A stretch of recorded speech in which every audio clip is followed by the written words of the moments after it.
As the 2024 election nears in the United States, the economy is once again at the center of U.S. voters' minds. Vice President Kamala Harris and former President Donald Trump are offering distinct economic visions. Our next report explores how these differing strategies could impact Americans' wallets and financial futures.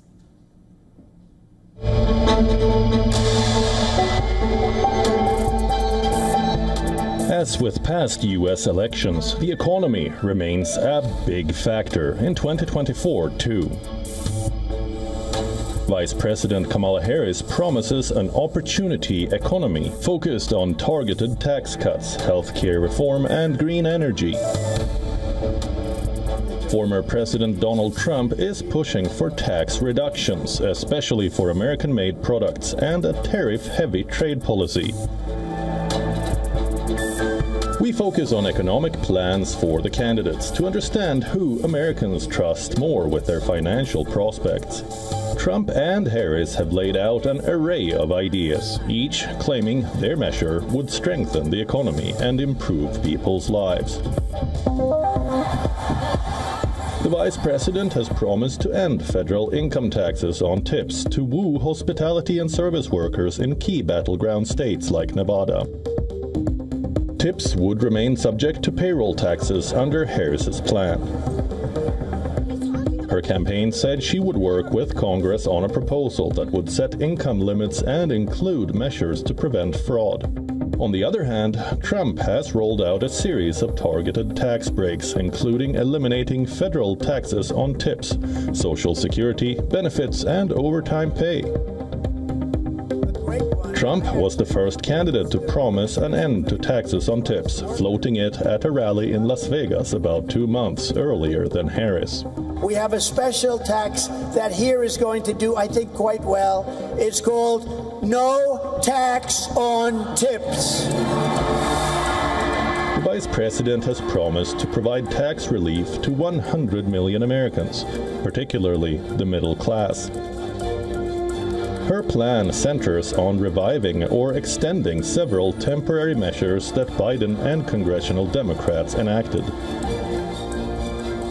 Harris's proposal would restore the American Rescue Plan's popular expansion of the child tax credit to as much as $3,600, up from $2,000 per child, and call for it to be made permanent.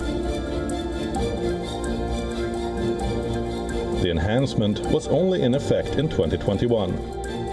Trump unveiled measures aimed at helping Americans.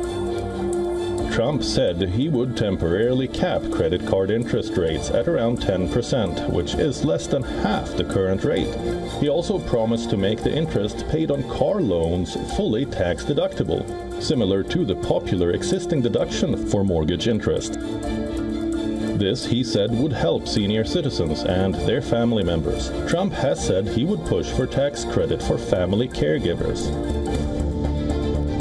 Harris hasn't specified whether she would add any new tariffs if elected, but the Biden-Harris administration has kept most of the tariffs Trump imposed when he was in office. Looks like by April. Trump has said that if elected again, he will impose an across-the-board tariff of either 10 or 20% on every import coming into the U.S., as well as a tariff upward of 60% on all Chinese imports.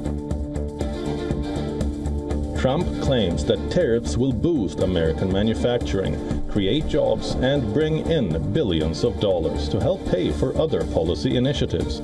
Harris has criticized Trump's new plan for across-the-board tariffs, which many studies show would result in higher inflation. The Vice President has a three-part plan aimed at addressing the nation's housing shortage, parts of which build on proposals that Biden has already unveiled. Among the key provisions are providing up to $25,000 in down payment support and a $10,000 tax credit for first-time homebuyers. The plan would allow for more than 1 million first-time buyers per year, including first-generation homebuyers, to access the funds. Trump has not rolled out a formal housing proposal, but has talked on the campaign trail about ways he'd help homeowners. Trump has promised to make housing more affordable and boost supply by deregulating some laws. For all the latest news, download the WION app and subscribe to our YouTube channel.